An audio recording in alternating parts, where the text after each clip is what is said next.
యేసుక్రీస్తు పేరిట అందరికీ శుభవందనాలు తెలియపరుస్తున్నాను. మరొక వీడియో పరిశుద్ధాత్మ జ్ఞానంతో దేవుని ప్రవక్తగా ప్రపంచానికి వీడియో నేను పరిచయం చేయబోతున్నాను. ఈ వీడియో పేరు ముఖ్య ఉద్దేశము ఏమిటంటే భారతదేశానికి రెండో రాకడ సూచన. ప్రియమైన ప్రజలారా, ఎవరైనా సబ్స్క్రైబ్ చేయకపోతే తప్పనిసరిగా సబ్స్క్రైబ్ చేయమని, లైక్ చేయమని దేవుని ప్రవక్తగా నేను దేవుని పేరిట మనం చేస్తూ ఉన్నాను. చూడండి, ఈ వీడియో పేరు ఏం పేరంటే భారతదేశానికి రెండో రాకడ సూచన. కానీ దైవ దర్శనం బైబిల్లో ఉన్న సత్యం. దైవ దర్శనం బైబిల్లో ఉన్న సత్యం. ఎందుకు దేవుడు నేను భారతదేశం కోసం ప్రార్థన చేశానండి. శనివారం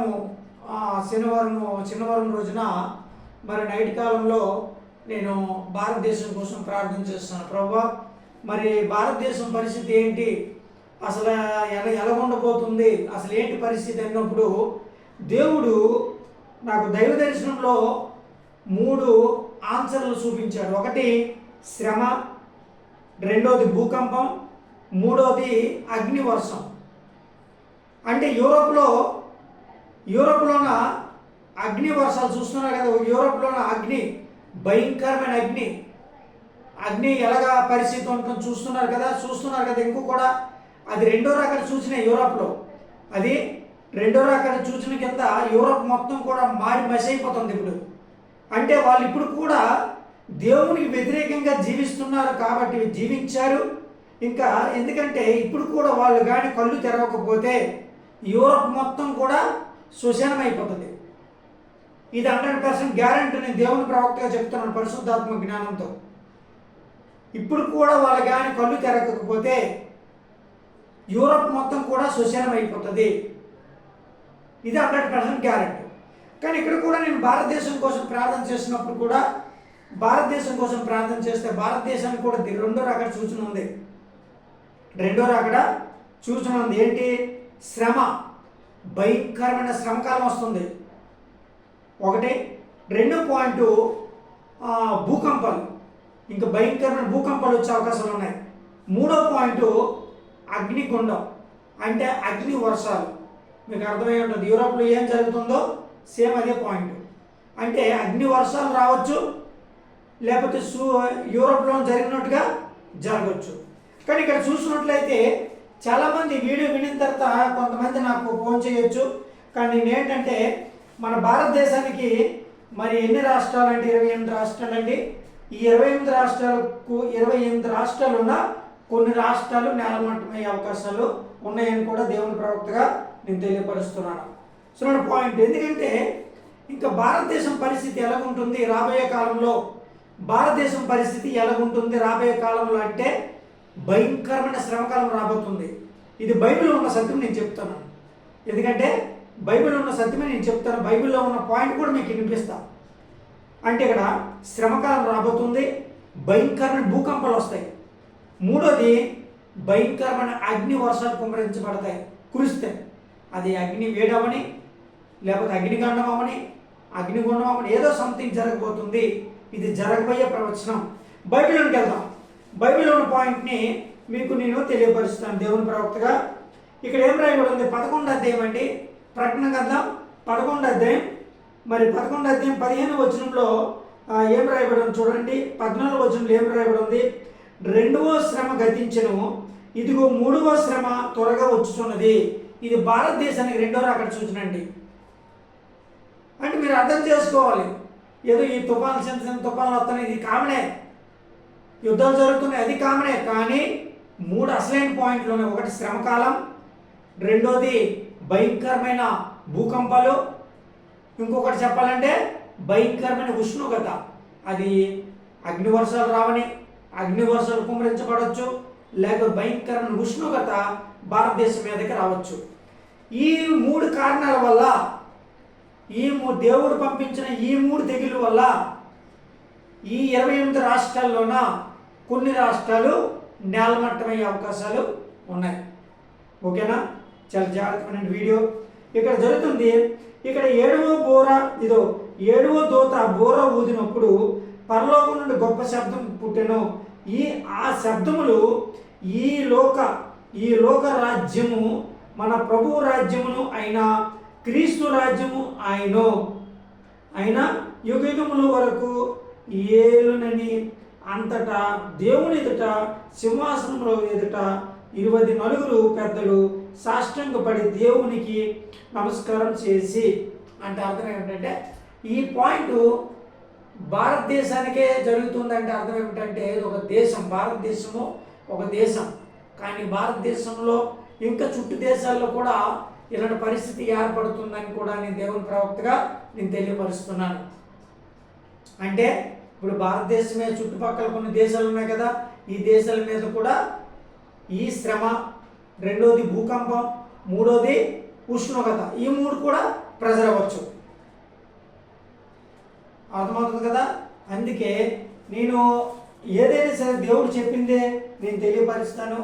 కాబట్టి ఎందుకంటే చాలామంది మారడం లేదు, కానీ అది నా వల్ల ఏమీ కాదు. ఓకేనా, మారడం లేదని నేను దేవుని దగ్గర కొన్ని విషయాలు మాట్లాడేటప్పుడు ప్రార్థన చేసి కొన్ని విషయాలు నేను తెలుసుకున్నప్పుడు దేవుడు నాకు కొన్ని విషయాలు తెలియపరి. యూరోప్లో ఏం జరిగింది చూశారు కదా, అలాగా మరి ఇప్పుడు కూడా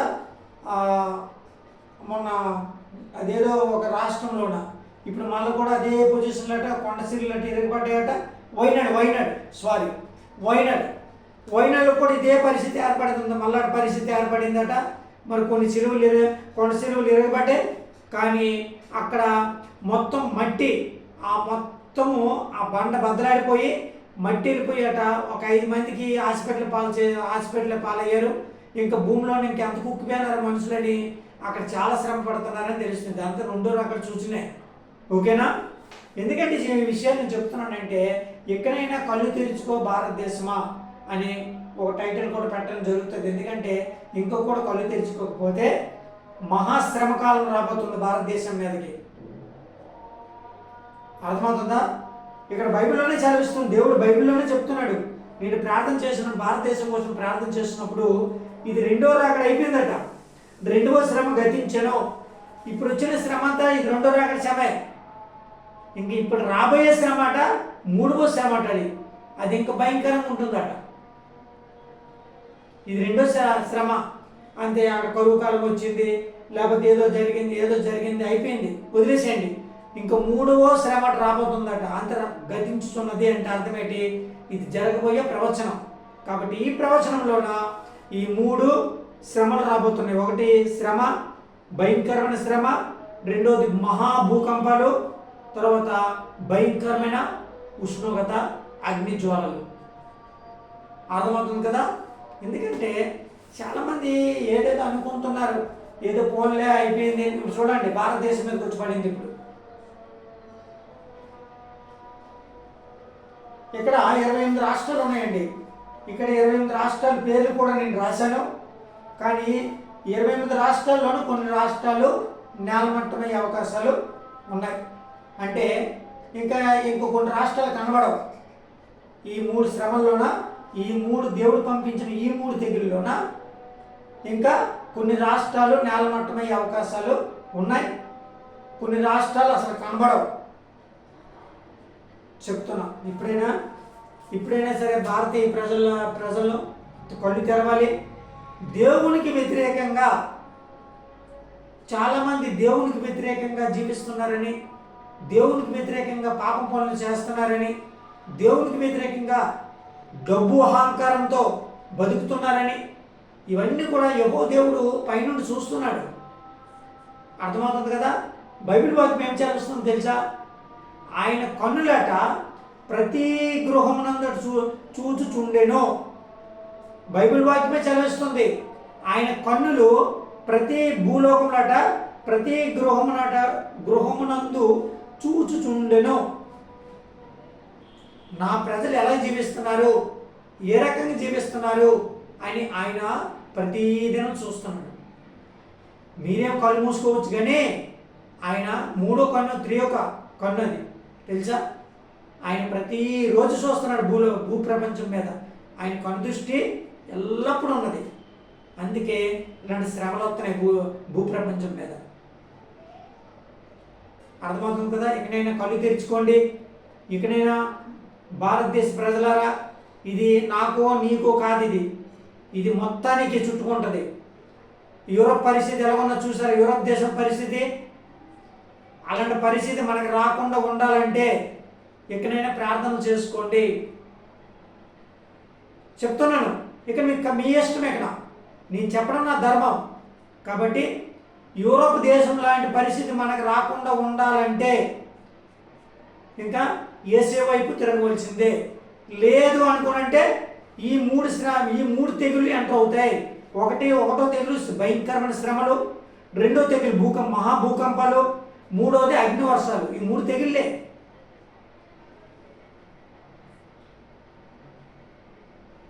ఏదో ఉద్ధరించేద్దాము, ఏదో సైంటిస్టులు ఏదో కాపాడేద్దారని అలా వాళ్ళు ఏది జరగదు.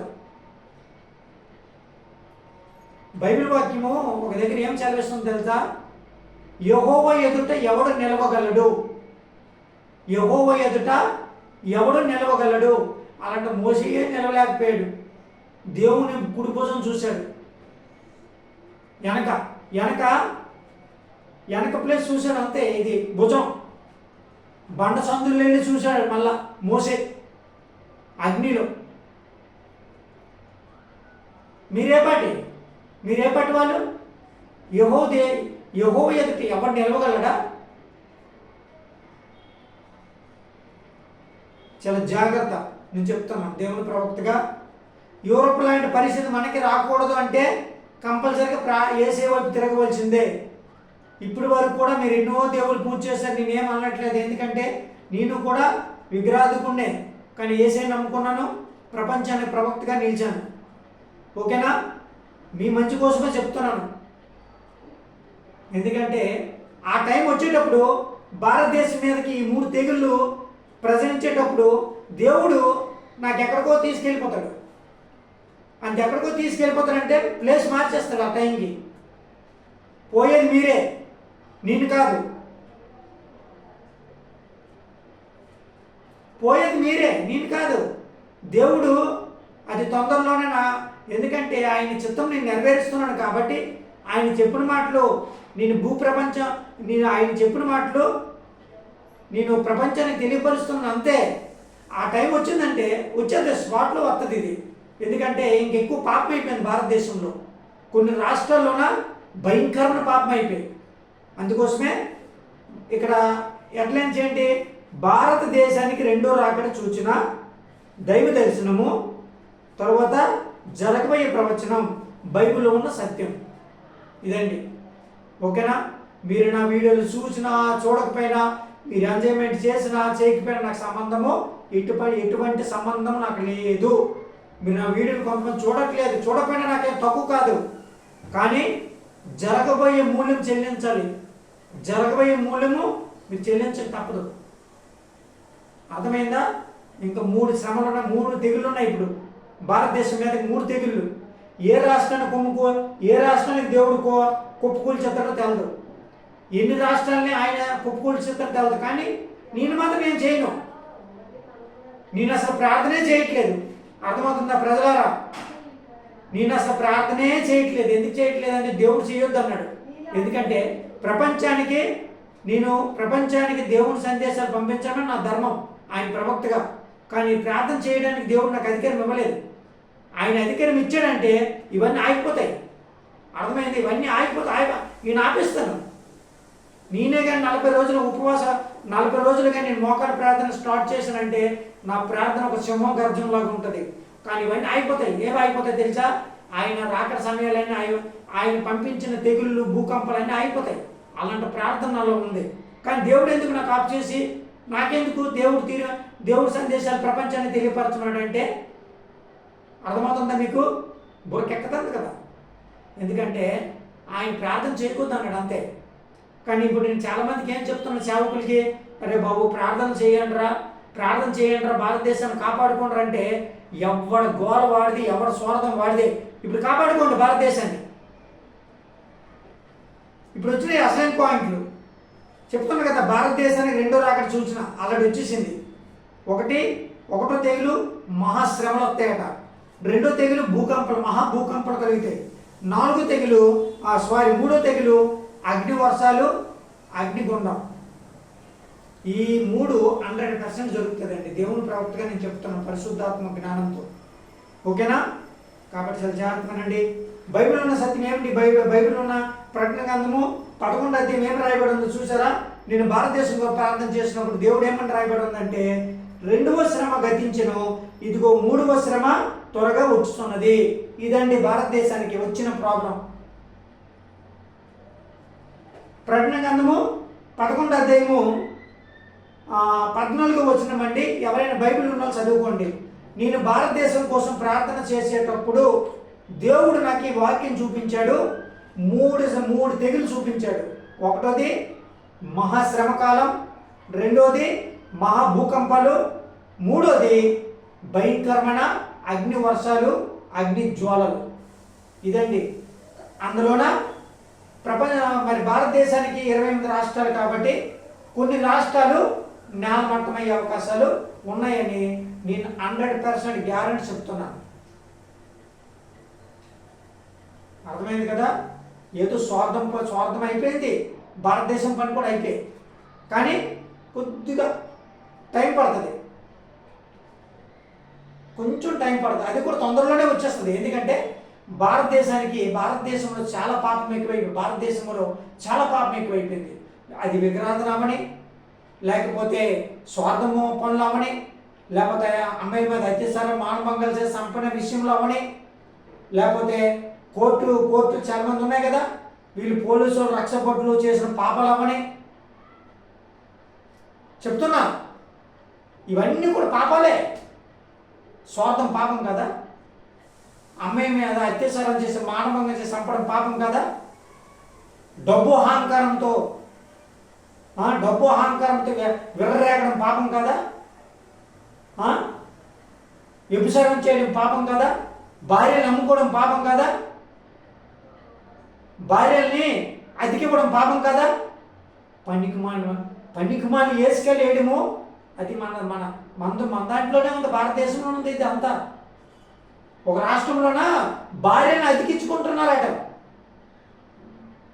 ఇప్పుడు చూసుకోండి, కాసుకోండి. ఈ 3 తెగులకి బతికినాడు సచ్చినాడు సత్తాడు. అర్థమైంది కదా? ఇంకా పాపం ఎక్కువైపోయింది భారతదేశంలో.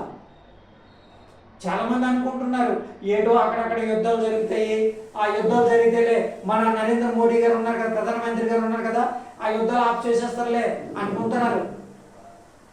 ఇంకో విషయం ఏమంటున్నారు చెప్పాలి మీరు? ఏదో అక్కడక్కడ తుఫాన్లు వస్తాయి, అక్కడక్కడ తుఫాన్లు వస్తాయిలే, ఏదో ఫోన్లే అయిపోయింది, ఏదో 3 రోజులు ముచ్చట తుఫాన్లు. ఇప్పుడు చూడండి అసలైన పాయింట్లు 3 మహాశ్రమకాలం అట. అంటే తాగడానికి నీళ్ళు కూడా దొరకదన్న పరిస్థితి ఉంటుంది భారతదేశంలో. ఒకటోది. రెండోది మహాభూకంపాలు, బిల్డింగ్లు కూల్చేస్తాడు దేవుడు. పెనిజ్వాలలో ఏం జరిగింది చూసారా? బిల్డింగ్లు కూల్చిపడేశాడు.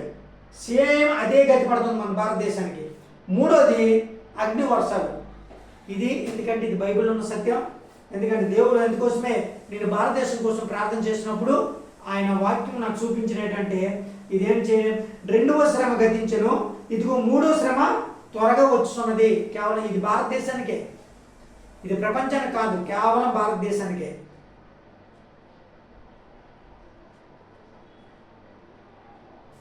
కాబట్టి 2వ శ్రమ గతించింది. ఎందుకంటే అక్కడ కరువు కాలం వచ్చింది, కొంతమంది తేలుకున్నారు, కొంతమంది సచ్చారు, కొంతమంది బతికారు, అది వేరు. ఇప్పుడు వచ్చింది 3వ శ్రమ, త్వరగా వస్తున్నదట. మీరు కానీ భారతీయులారా, మీరు కానీ కళ్ళు తెరుచుకోలేకపోతే, యేసయ్య నిజమైన దేవుడని ఒప్పుకొని ఆయన బాటలో నడవలేకపోతే ఇంకొకటి, ముక్కోటి దేవతలు మిమ్మల్ని ఏమీ కాపాడలేదు. ఓకేనా? ఎందుకంటే నేను కూడా హిందూ ధర్మం నుండి వచ్చిన వాడినే, కానీ యేసు ప్రభువుని నమ్ముకున్నాను, ప్రపంచానికి ప్రవక్తగా నిలిచాను. ఆయన ధర్మాన్ని నేను నెరవేరుస్తున్నాను, అంతే తేడా. కాబట్టి చెప్పాలి. ఎందుకంటే ముందు జాగ్రత్త, ఇదంతా మీకు చెప్తున్నాను, ముందు జాగ్రత్తగా చెప్తున్నాను. తర్వాత ఎందుకంటే దేవుడు అక్కడ నాకు లెక్కడితాడు, తీర్పు దినంలో నాకు లెక్కడితాడు. ఏం ప్రవక్త, ఏం భక్తుడా, ఏం మానవుడా, నీకు భారతదేశం కోసమో నీవు నివసిస్తున్న దేశం కోసమో నేను 3 తెగులు పంపిస్తానని నీవు చెప్పావా చెప్పలేదా అని అడుగుతాడు. నేనేం చెప్పాలిగా అంటే నేను నరకానికి వెళ్ళిపోవాలా? అప్పుడు దేవుడు నాకు అడుగుతాడు, తీర్పు దేవుడు అక్కడ రాసుకుంటాడు. నేనే కానీ ఈ భారతదేశం కోసం ఈ విషయం కానీ నేను చెప్పలేకపోతే అక్కడ నేను దొరికిపోతా.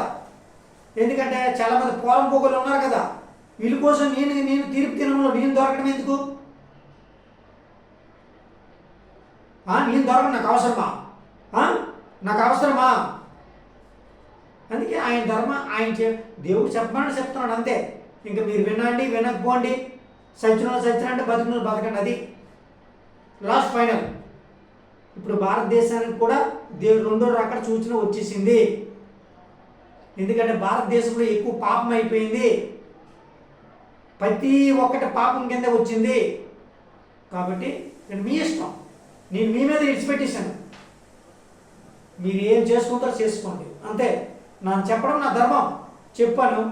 మీరు పాటిస్తారా పాటించరా అది మీ ఇష్టం. కానీ మాత్రం ఈ 3 తెగులు మాత్రం రాక తప్పవు. అది తొందరలోనే ఏదో బైబిల్లో చెప్తున్నాడు కదా దేవుడు. ఇక్కడ 2వ శ్రమ గతించును, భారతదేశం కోసమే. ప్రకటన గ్రంథం 11వ అధ్యాయం 14వ వచనం కావాలనుకున్న బైబిల్ చదవండి. చూడండి, ఇక్కడ 2వ శ్రమ గతించును, భారతదేశంలో 2వ శ్రమ గతించేసిందట. ఇప్పుడు గతించును, ఇదిగో 3వ శ్రమ త్వరగా వచ్చుచున్నది. తినడానికి తిండి దొరకదు, కట్టుకోవడానికి బట్టలు దొరకవు, తర్వాత డబ్బు మాయమైపోద్దట. ఇవంతా శ్రమ కింద వస్తుంది. ఇదంతా ఎందుకు ఈ పాయింట్లు చెప్తున్నానంటే మహా భూకంపాలు సంభవిస్తాయి, అక్కడక్కడ బిల్డింగ్లు కూల్చేస్తాడు దేవుడు. అర్థమవుతుందా? నేను చెప్పింది జోక్గా ఉందా? చూసారా, బైబిల్లో ఉన్న సత్యం చెప్పలేదు? యూరప్ గురించి పెన్చువాల గురించి చెప్పలేదా బైబిల్లో సత్యం? మీరు జోకులు అనుకోండి, నేను సీరియస్గా తీసుకుంటున్నాను, మీరు జోకులు తీసుకోండి, ఓకేనా? కాబట్టి చాలా జాగ్రత్తగానండి, ప్రార్థన చేసుకోండి. మీ భారతదేశాన్ని, ఇది భారతదేశం నా దేశమే, నాకు కూడా, కానీ నేను ప్రార్థన చేయను. మీరు ప్రార్థన చేసుకొని భారతదేశాన్ని కాపాడండి, ఓకేనా? సేవకులాగా మీకు చెప్తున్నాను, నేను చేసిన ప్రార్థన దేవుడు అంగీకరిస్తాడు, ఉన్న తెగుళ్ళన్నీ తొలగిస్తాడు. కానీ అసలైన పట్టుకున్నాడు. ఇప్పుడు అసలైన నేనే, నన్నే పట్టుకున్నాడు. ఎందుకంటే భారతదేశం ఇప్పుడు ప్రపంచం మొత్తానికి ఒక బిరుదు ఉంది నాకు. ఏం బిరుదు తెలుసా? ప్రపంచ యొక్క సింహగర్జన మోకాల ప్రార్థన వీరుడు దేవుని ప్రవక్త లూకా అని నా బిరుదు ఉంది. అసలైన పట్టుకున్నాడు దేవుడు ఇప్పుడు. కాబట్టి ఇప్పుడు నేను తీర్పు సందేశాలు పంపించవలసిందే ప్రపంచానికి, అనేక దేశాలు తీర్పు సందేశాలు, ఓకేనా? కాబట్టి చాలా జాగ్రత్తగానండి, ప్రార్థన చేసుకోండి, మీ ప్రాణాలు కాపాడుకొని ప్రయత్నం చేయండి. అందరికి మరొకసారి వందనాలు తెలియపరుస్తున్నాను దేవుని పేరిట.